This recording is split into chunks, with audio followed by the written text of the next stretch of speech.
dans Un monde sain, l'émission qui a pour but de révolutionner votre santé. J'ai à mes côtés le fondateur et président du PCRM, du Comité des médecins, Dr Neil Barnard, Anne-Marie Roy, nutritionniste, fondatrice de la clinique Renversante, Anne, coach de santé, vous la retrouvez sur le site Veggie Magnifique, elle est également co-animatrice à mes côtés. Je suis Noémie, nutritionniste holistique, vous me retrouvez sur le site Mimi's Delicacies. Et le thème d'aujourd'hui, c'est l'aspect social, la vie sociale, comment le gérer au mieux en ayant adopté une alimentation végétale. Nous en parlerons également avec Arnold de Souza qui nous accompagnera un peu plus tard. Il est coach de santé. Anne, c'est à toi. Merci Noémie. Alors pour commencer, en fait, on va parler de comment gérer sa vie sociale lorsqu'on transitionne. Et on va commencer avec Neil. Alors quand tu es devenu végétalien, comment tu as géré ça? C'était comment? Oui, en fait, je le trouve vraiment très facile parce que dans un restaurant ou même dans un congrès scientifique, il y a les gens qui boivent et qui ne boivent pas, il y a des gens qui fument en dehors et des gens qui ne fument pas, il y a des gens qui mangent de la viande et des gens qui n'en mangent pas du tout. Et donc, pour moi, je le trouve vraiment très facile de suivre un régime végétalien. Pas de problème de ce côté-là. Je suis ravie. Et pour toi, Anne-Marie, en tant que diététicienne et aussi, je serais intéressée de savoir comment c'est en fait pour toi. Mais moi, je pense que le fait que l'alimentation végétale soit de plus en plus populaire, ça rend ça de plus en plus facile. Moi, il y a 32 ans, là, quand j'ai commencé, à l'époque, les végétaliens, on les voyait un peu comme des extraterrestres. Et aujourd'hui, on les voit plus comme des terrestres extra.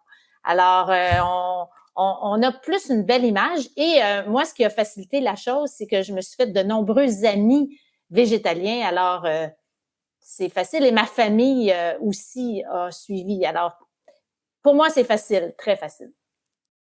Génial, et tant mieux. Et pour toi, Noémie? Alors moi, je vais pas vous mentir, je vis en Espagne, j'ai vécu en France, je suis française aussi beaucoup d'années, et c'est parfois un challenge. Il y aura toujours des petits jugements, mais au final, je le prends avec légèreté. J'évite de me prendre trop au sérieux, de façon générale. Donc, j'ai même fait des cours, en fait. J'étais tellement à un point où je me dis, les gens ne comprennent pas forcément ma position. J'ai commencé à donner des cours dans ma vie. Alors, c'est pas forcément donné à tout le monde, mais je suis fan de pâtisserie, donc j'ai commencé à donner des cours de pâtisserie. Et les gens se sont inscrits par curiosité. Ensuite, ils se sont rendus compte que c'était bon. Donc, il y en a qui sont commencé à se lancer un petit peu. Et le fait, comme on l'a dit aussi dans plusieurs épisodes, de préparer des plats, de montrer aux gens, je pense que c'est aussi la meilleure façon de montrer, comme m'a dit Anne-Marie, qu'on n'est pas des extraterrestres, mais des terrestres extra. C'est clair, et les desserts que tu fais avec les ingrédients végétaux sont extra. Et c'est bon. On peut toujours attirer les gens avec les bonnes pâtisseries. C'est ça. Et puis pour toi, Arnold, comment tu as vécu cette transition végétale avec la vie sociale? Alors pour moi aussi, je fais écho un petit peu à ce que disait Neil. Je trouve que ça n'a pas été dans l'ensemble difficile pour moi du tout, et aussi de par le fait que j'ai travaillé aussi beaucoup à l'international dans beaucoup de pays, en Afrique, dans les Caraïbes. Je me suis jamais retrouvé dans une situation où je n'avais pas accès à de la nourriture végétale, végane, etc. Peu importe le contexte, peu importe le pays, il suffit de chercher un petit peu et on trouve. Ah bah c'est génial, et c'est génial aussi que tu l'assumes. Pour moi, c'est clair que c'était une transition, on va dire, en douceur. Hein. Au début, je flirtais avec le végétarianisme. Et en fait, je pense que quand je suis devenue végane, je disais souvent aux gens que j'étais veggie, mais j'étais secrètement végane. C'était juste petit à petit. Et je pense que cette transition douce, ça a fait l'affaire, en tout cas. Maintenant, ça fait très longtemps. Donc, c'est très facile, hein, mais au début, c'est clair que ça peut être... Il y a des facteurs, et on va en parler d'ailleurs aujourd'hui. Oui, Anne, justement, tu vas nous partager quelques conseils et astuces pour gérer au mieux sa vie sociale lorsqu'on effectue un virage végétal. Aujourd'hui, nous allons voir comment gérer les situations sociales lorsque vous essayez de végétaliser votre vie. Bonjour, c'est Anne de Veggie Magnifique. Aujourd'hui, on va parler de notre vie sociale. Nous les humains, on est quand même les créatures sociales. la plupart d'entre nous. Et donc, votre environnement social est incroyablement important à prendre en compte lorsque vous essayez de changer n'importe quelle habitude, mais surtout vos habitudes alimentaires. Car c'est vrai que la nourriture est souvent au centre de beaucoup de nos interactions sociales. Alors, que faire si vous commencez à manger différemment de vos amis, vos proches et votre famille? On sait qu'il existe différentes approches pour naviguer dans votre vie sociale lorsque vous devenez végétalien. Et la voie que vous choisissez dépend vraiment de vous, de vos objectifs et de votre personnalité. Discutons donc de la façon de gérer les situations sociales lors de la transition végétale en fonction de votre personnalité. Tout d'abord, le végétalien très sûr de lui. Si vous avez une personnalité très confiante, lorsque vous changez vos habitudes alimentaires, tout ce que vous avez à faire est de l'assumer. Alors, quand un nid te demande « Mais comment ça, tu manges plus de poulet et nos soirées wings ?» Alors vous dites « Mec, je vais apporter des wings de chou-fleur, ça va être un truc de ouf, quoi. » Ensuite, toujours faire plaisir aux gens. Alors si vous aimez faire plaisir aux gens, cet aspect de votre voyage de végétalisation sera plus discret, certes, mais tout à fait possible. Voici quelques idées pour vous. Le glissement progressif et ou la technique du « je ne fais que expérimenter ». Vous ne dites à personne ce que vous faites, vous commencez juste à commander l'option végétalien. Et si quelqu'un le remarque, vous dites « j'essaie de réduire un peu ma consommation de viande ». Et si vous êtes du genre à vraiment ne pas vouloir froisser les plumes, le « je fais une expérience, j'essaie de manger plus de légumes », c'est une bonne phrase à utiliser si quelqu'un a quelque chose à dire. Quant aux expériences, le type de personnalité suivant est le scientifique végétal. Si vous aimez les données, lorsque l'on vous demande de parler de votre changement, vous pouvez parler très scientifiquement, en vous basant sur la science et les faits, et puis sur vos découvertes personnelles. Par exemple, si vous suivez la voie de faire une expérience, vous pourriez faire part des avantages que vous en avez retirés. Oui, je me sens beaucoup mieux depuis que je mange végétal. Par exemple, ma peau s'est éclaircie, ou par exemple, ma digestion s'est vraiment améliorée. Après tout, il est difficile de contredire quelqu'un qui vous dit combien il se sent bien ou mieux. Petite note ici, peu importe votre personnalité, lorsque vous allez à une fête, disons omnivore, amenez toujours un bon plat végétalien. Délicieux. Ça sert à deux choses en fait. Premièrement, vous apportez quelque chose de bon et délicieux. Et deuxièmement, vous êtes sûr d'avoir quelque chose à manger si vous amenez un plat végétalien. Et puis, trouvez un compagnon d'habitude. Faire équipe avec quelqu'un qui a le même objectif vous sera d'une aide précieuse. Et si vous ne connaissez personne localement, pourquoi pas chercher quelqu'un virtuellement? Bien sûr, un excellent moyen de trouver d'autres personnes qui essaient de végétaliser leur vie, c'est de joindre le comité des médecins sur les réseaux sociaux. Donc vous voyez qu'il est possible de devenir végétalien tout en gardant vos amis. Merci Anne, j'adore les différentes personnalités et je pense que en regardant cette émission, on va tous devenir certainement le scientifique végétal. Ce sera un très bon point. Et quelqu'un qui trouve donc que cette transition n'a pas été difficile, c'est Dr Neil Barnard qui va nous expliquer pourquoi. Merci Noémie. Améliorer son régime alimentaire est en fait vraiment facile.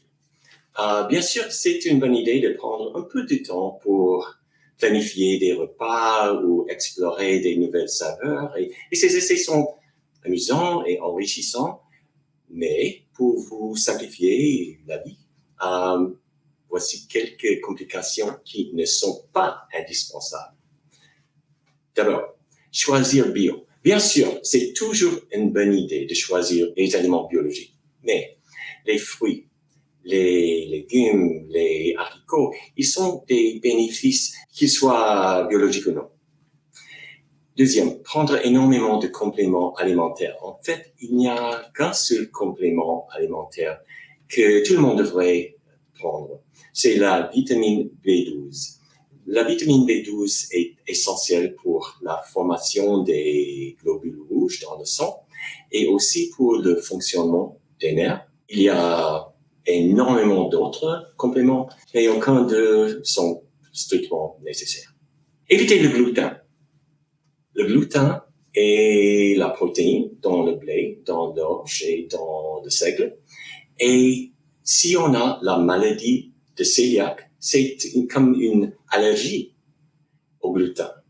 Et si vous êtes parmi le 1% de la population avec la maladie de cœliaque, il faut éviter le gluten. Mais si vous n'avez pas la maladie de cœliaque, ce n'est pas nécessaire d'éviter le gluten. Si vous voudriez éviter le gluten pour voir si votre digestion est meilleure ou peut-être vous avez plus de clarté mentale, c'est bon, mais ce n'est pas du tout nécessaire. Et se préoccuper de la quantité de protéines. Il y a énormément de protéines dans les céréales, dans les légumineuses, dans les légumes. Et en fait, une alimentation variée vous apportera la quantité de protéines dont vous avez besoin, même si vous êtes un sportif de haut niveau. Et changer son régime alimentaire est plus simple que prévu. Et merci, voilà. VeggieGood rapporte que les Français, selon un sondage réalisé en janvier dernier, sont de plus en plus ouverts au véganisme. Selon ce sondage, 26% des Français seraient prêts à devenir vegan durant un mois, alors qu'ils n'étaient que 12% en 2019. Toujours selon ce sondage, cette tendance est encore plus marquée chez les 18 à 24 ans, qui sont 40% à se dire intéressés à sauter le pas pendant un mois. À votre sauté.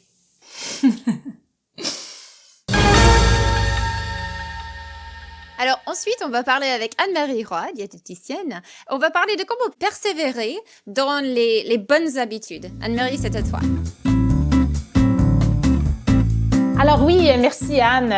En réalité, moi, ce que je voulais parler, c'est de comment persévérer dans notre alimentation, comment continuer à toujours avoir des bonnes habitudes de vie. Je vais partager 2 études statistiques afin de bien comprendre.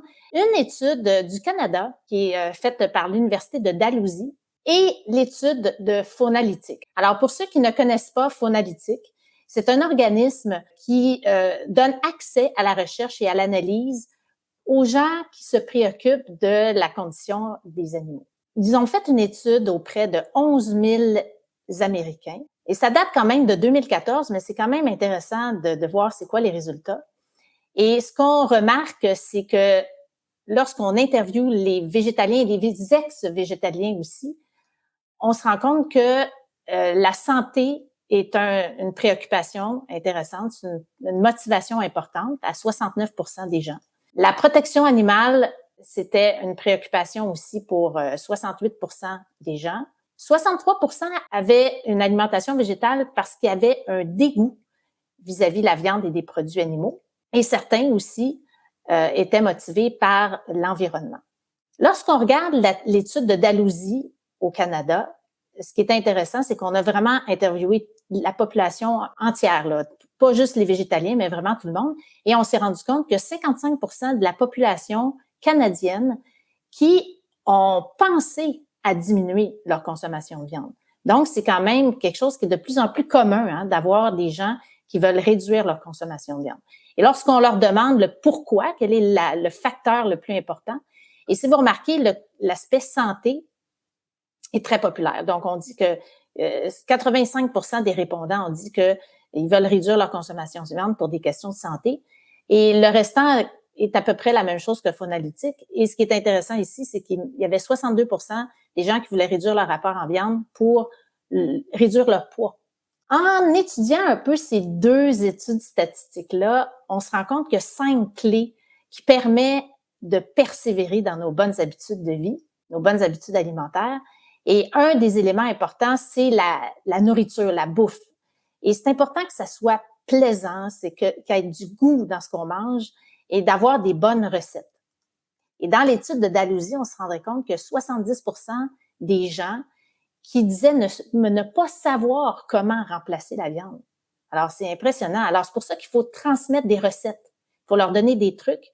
Et la disponibilité aussi est un autre élément, mais ce que je trouve intéressant, c'est que de plus en plus de disponibilité de produits végétaux sur le marché. Alors ça, c'est une bonne chose. Deuxième clé de la persévérance, c'est l'aspect santé. Donc, les gens doivent vraiment s'assurer qu'ils couvrent leurs besoins.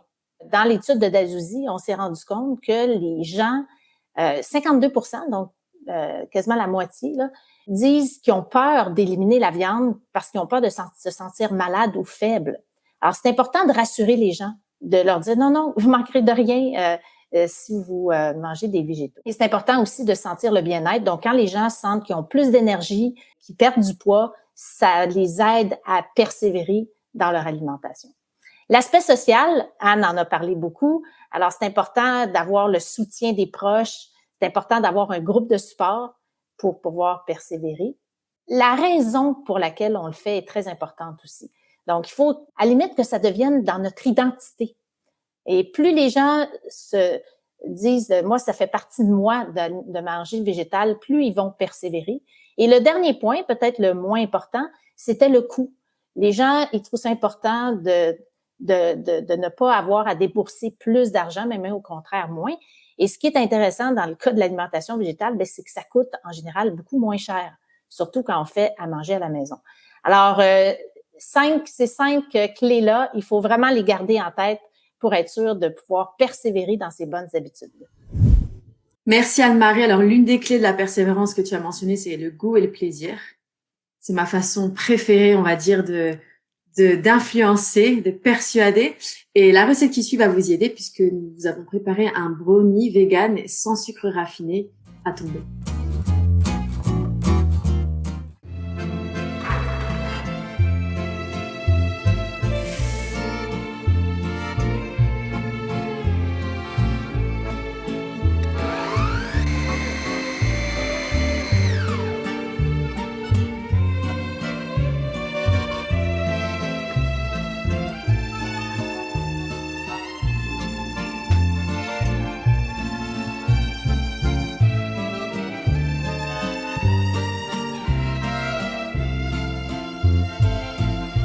Nous accueillons maintenant Arnold, coach de santé, père d'un petit garçon de 14 mois et marié à notre superbe co-animatrice Anne. Alors vous êtes tous deux l'exemple parfait que l'adoption d'une alimentation végétale peut être compatible avec une vie sociale puisque votre cérémonie de mariage était 100% végétale. Anne, Arnold, bienvenue. Bonjour à tous, merci pour l'invitation. Avec plaisir. Est-ce que déjà, la première question que tout le monde va se poser, c'est est-ce que c'était clair pour vous dès le départ que vous organiseriez un mariage 100% végétalien ou vous avez eu des moments de doute en se disant est-ce que c'est la bonne décision? Il n'y avait pas de doute. Hein. Pas de doute? Non, Pas mais de non, doute. parce qu'on est vegan. On parlait de ça en fait avec Arnold là. Et la différence, c'est oui, c'est un choix alimentaire, mais aussi c'est un lifestyle. Donc, pas de question qu'il y ait des produits d'animal à notre mariage. C'est notre mariage. Et puis aussi, c'est notre mode de vie. Je pense que ça change tout. C'est pas juste, ah, tu préfères la viande, moi je préfère le végétal. Mais non, on voulait pas avoir les produits comme ça à notre mariage. Lorsque vous êtes invité au mariage de 2 coachs de santé, il faut s'attendre à ce que les choses soient un petit peu différentes. Lorsqu'on a planifié le mariage, ça nous a pas vraiment traversé l'esprit qu'on pouvait avoir des produits d'origine animale à notre mariage. On célèbre quand même quelque chose d'assez spécial, on célèbre la vie, on célèbre l'amour, on célèbre notre famille, etc. Donc pour nous, la question s'est pas vraiment posée. Est-ce que vous auriez des astuces pour les gens dans la vie de tous les jours, parce qu'un mariage, c'est quand même encore un autre niveau, pour la façon de l'annoncer, peut-être? Une des difficultés principale, je dirais, c'était de vraiment trouver le traiteur qui puisse vraiment accommoder ce genre d'alimentation-là pour ce type d'événement. Mais au final, on a quand même réussi à trouver quelqu'un. Pour répondre à la question, Noémie, peut-être donner un petit peu de contexte si notre famille n'est pas du tout au courant, ce serait peut-être un choc. Et préparer un menu aussi, on avait préparé un beau menu bien présenté, etc. pour dire voilà ce qui sera disponible. Je pense que ça aide un petit peu aussi. Oui, aussi, j'allais juste dire vite fait que notre mariage était quand même intime. On avait 40 personnes. C'est-à-dire que toutes ces personnes nous connaissaient et ils savent qu'on est vegan. Donc après, on a créé un site pour notre mariage. On parlait de l'alimentation, qu'on allait manger délicieusement, végétaliennement et les choses comme ça. On est vraiment, oui, fait que ça soit beau et que ça donnait envie, etc.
Waouh, waouh, Wow. waouh. Mariage qui fait rêver.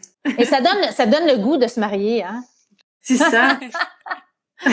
C'était un Mais, moment mais magique. Hein. quand on parlait d'astuces, en fait, il faut s'assurer juste que la nourriture, comme dans tout mariage, soit bonne, aussi bien d'abord à l'aspect, après au goût. Et voilà, les gens seront convaincus, il n'y aura pas besoin de les persuader autrement. Tu peux nous décrire un peu plus la nourriture qui était à ton mariage, Anne, et puis Arnold aussi commenter. Je crois que tu nous as fait une petite présentation, Anne. Oui, donc voilà. En fait, ce qui était génial, c'est que Veg News, en fait, a partagé notre mariage dans le magazine, qui était quand même génial. Et on a même eu un arc-en-ciel. Je ne sais pas si vous arrivez à voir dans la photo, juste au-dessus de An International Affair, en fait, dans le ciel, il y avait un véritable arc-en-ciel. Donc, c'était vraiment magique comme moment. Donc voilà, ça c'était l'article. Arnold, tu peux parler aussi de ce qu'on voit là. Oui, alors les hors d'œuvre, c'était vraiment, on a essayé de créer quelque chose d'assez visuel, de différentes inspirations culturelles, mais aussi inspirations locales. Et vraiment, Noémie, tu as raison quand tu disais que si la nourriture est bonne, si ça a du goût, si ça fait plaisir visuellement, si c'est délicieux, personne va jamais se plaindre de manger de la bonne nourriture. Donc, je pense que si on va prendre la décision de préparer quelque chose de vegan pour son mariage, il faut juste s'assurer qu'on mette de l'effort. C'est aussi une opportunité d'essayer de démarrer cette conversation, de convaincre un petit peu que la nourriture végane n'est pas forcément ennuyante ou qu'elle manque de goût. Donc ça, avec les hors d'œuvre très colorés, très nutritifs aussi. Pour nous, c'était assez important que ça soit non seulement vegan, mais vegan du côté plus sain des choses. Donc avec des aliments entiers, préparés, pas transformés. On a fait attention un petit peu à pas avoir trop de sel, trop d'huile, etc. Notre mariage était une cure en fait. Une retraite. Non, je rigole. Mais ouais, c'est juste, il fallait que ça soit cohérent avec nous. On mange sainement, on adore ça. Donc, je pense que, comme tu as dit, Arnold, on a voulu aussi quand même faire hommage au Mexique aussi avec nos plats. Voilà, ça c'est des entrées. J'allais dire que c'était aussi une opportunité des chefs qui ont créé ces menus parce que eux ils n'étaient pas véganes, ils n'étaient pas des chefs véganes ni rien. On a pu vraiment genre partager avec eux cette façon de préparer les plats et je pense qu'ils étaient quand même bluffés. Ah d'accord, ah, c'était quand même beau parce qu'ils n'ont jamais préparé ces plats. Ça c'était ma salade préférée des 3 textures de betterave. C'était archi bon. Et puis on avait quelques options pour le plat, donc des carottes brûlées et on voulait s'assurer que ça ait un peu d'haricots aussi parce que en tant que coach de santé, genre on adore les haricots. Et puis Arnaud, t'aimerais bien peut-être parler du tofu? Et alors, c'était important pour nous que ça soit une alimentation un petit peu complète, équilibrée entre les glucides, les protéines, les lipides et tout ça. Donc, on a pensé un petit peu à tout ça et on s'est aussi dit, bon, parfois la difficulté quand on va dans un restaurant qui est pas forcément spécialisé, souvent c'est pas difficile d'avoir un plat vegan, c'est très facile, mais souvent ce qui manque c'est les légumineuses. Il y a souvent c'est pas très commun qu'ils utilisent les haricots, les pois, etc. Donc on s'est assuré qu'on avait voilà un petit pavé de tofu qui était bien assaisonné. Et parlons des choses sérieuses, le dessert, c'est un mariage après. En fait, je suis vraiment fan des cakes, hein, des gâteaux. Ça, c'est vraiment mon truc. Et donc, en fait, quand on a fait l'essai des gâteaux avant le mariage, c'était affreux. C'était épouvantable. J'ai dit non, mais on peut pas donner ce gâteau à nos invités. Non, non, non. J'ai pas dit ça, mais c'était ce que je pensais dans ma tête, ce que je disais à Arnold. Donc, en fait, ce qui s'est passé, on a partagé des recettes végétales pour qu'ils fassent des gâteaux avec nos recettes. Et c'était merveilleux après. Ils sont magnifiques en tout cas aussi. Ah oui, ça. Alors ça, on était vraiment impressionnés niveau esthétique. Hein. J'étais vraiment reconnaissant ils étaient d'accord en fait de prendre ces recettes. Oui, je pense qu'ils ont vu ça un petit peu comme un challenge. C'était quelque chose auquel ils n'ont pas été confrontés avant. Est-ce que c'est difficile? Est-ce qu'on va déranger les chefs cuisiniers, le pâtissier? Est-ce que ça va les embêter de nous aider, de nous accommoder avec ça? Bien au contraire, l'expérience était géniale. Quand on est allé là-bas, ils nous ont préparé les menus. On a bien discuté avec eux, on a échangé, on a partagé des idées. C'était une très très bonne expérience. Donc c'était pas difficile. Il n'y avait pas de friction. C'était un beau processus et au final, le résultat était super. En fait, c'est un vrai cadeau que vous avez donné aux invités et aux chefs et à tous ceux qui ont préparé le dîner. Absolument. Oui, on a Absolument. partagé C'était un petit peu une vitrine, pour être honnête, une petite vitrine sur le véganisme. Qu'est-ce que ça peut être? On peut faire des plats qui sont nutritifs, qui sont colorés, qui sont beaux, qui sont délicieux. On peut faire des gâteaux qui sont riches, qui sont moelleux, qui sont délicieux. Hey, bravo, hein? Bravo, très belle initiative. Ouais. Juste- Vous avez montré ce qui était possible. C'est ça, je voulais juste partager avec les gens, c'est très important que si vous allez vous marier et vous aimeriez faire un mariage vegan, c'est votre mariage, c'est votre mariage. Et je pense qu'il faut être fidèle à soi-même, hein. Si vous voulez pas avoir des produits animaux, c'est votre mariage. Je pense que c'est quand même lutte pour ça, quoi. Je pense que c'est important. Aussi, la nourriture, c'est important et c'est souvent central au mariage, etc. Mais c'est pas obligé d'être la seule chose sur laquelle les gens vont se focaliser. Personne n'est revenu après pour se plaindre de la nourriture ou quoi que ce soit. Au final, on peut se focaliser sur autre chose aussi. J'ai donné des cours de yoga, par exemple. Il y avait de la musique, il y avait des musiciens, il y avait un taco bar, il y avait des choses qui sont intéressantes, qui sont excitantes. On n'est pas obligé de tout miser, voilà, sur la nourriture. On peut aussi rendre l'événement très sympathique, avec des activités qui sont amusantes pour tout le monde. Ouais, mais en tout cas, ça montre que si c'est possible pour un mariage, c'est possible pour tant d'autres occasions. Il faut oser demander, comme vous l'avez fait avec les chefs, oser proposer différentes alternatives. Et puis au final, c'est la joie d'être là avec vous, de partager ce beau jour avec vous, c'est ce qui compte. Merci beaucoup d'avoir partagé ce mariage absolument sublime. Merci beaucoup Anne, merci Arnold d'avoir été avec nous. C'était un vrai plaisir. Merci Anne-Marie, merci Neil. On se retrouve au prochain épisode. Vous nous retrouvez aussi sur les réseaux sociaux, les sites internet, on mettra tout dans la description. À bientôt. Voici ce qui vous attend la prochaine fois sur Un Monde Sain. Souvent, on entend « Eh ben, je pourrais renoncer à la viande facile, mais le fromage, alors là... » Pendant nos études de recherche, on a trouvé que, en fait, il y a pas mal de gens qui sont presque accros au fromage. Mon parcours a commencé surtout après que mes 2 filles ont été diagnostiquées avec de l'asthme et de l'eczéma. Aujourd'hui, parlons des produits laitiers.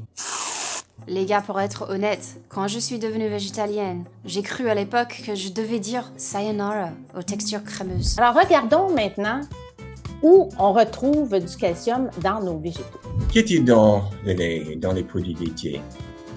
En fait, quelques mauvaises surprises. Nous avons hâte de vous revoir. Pour ne rien manquer, suivez le comité des médecins sur Instagram et Facebook.